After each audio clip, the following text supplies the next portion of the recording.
के अनुसार प्रभु श्री राम को मर्यादा पुरुषोत्तम के नाम से भी जाना जाता है और एक राजा की तरह श्री राम के लिए अपनी प्रजा के लिए समर्पण सबसे ज़्यादा महत्वपूर्ण था। ऐसे में जब लंबी समय तक रावण की कैद में रहने के बाद माता सीता जब वापस आई तो उन्होंने अग्नि परीक्षा दी थी। हालांकि जब लक्ष्मण को इस बात का पता चला तो लक्ष्मण राम से खफा हो गए और यहाँ की उन्होंने अपने भाई को माता सीता को अग्नि परीक्षा से गुजरने के लिए विद्रोह करने तक धमकी दे डाली थी। इसके बाद राम ने लक्ष्मण को बताया कि असल में वे इसलिए कर रहे हैं ताकि असली सीता को हासिल कर सकें। तो क्या आप जानते हैं कि आखिर सीता माता को किन कारणों की वजह से अग्नि से गुजरना पड़ा था?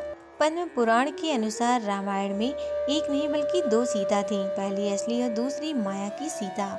इसकी कथा के अनुसार एक बार लक्ष्मण जी जब कंदमूल फल लेने वन को गए हुए थे तब प्रभु श्री राम ने माता सीता से कहा कि अब मैं नर लीला करूंगा और जब तक मैं राक्षसों का विनाश न करूं तब तक आप अग्नि में निवास करें। ऐसा कहकर श्री राम ने सीता माता को अग्निदेव को सौंप दिया। इसके बाद असली सीता की जगह माया की सीता प्रकट हुई। इस तरह जब सीता जी का अपहरण हुआ तब वो माया की ही सीता थी।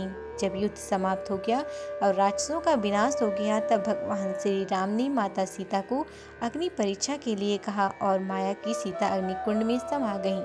माया की सीता के अग्नि में समाते ही इसलिए सीता माता अग्नि से बाहर आई और इस पूरी अग्नि परीक्षा का सिर्फ यही एक कारण था।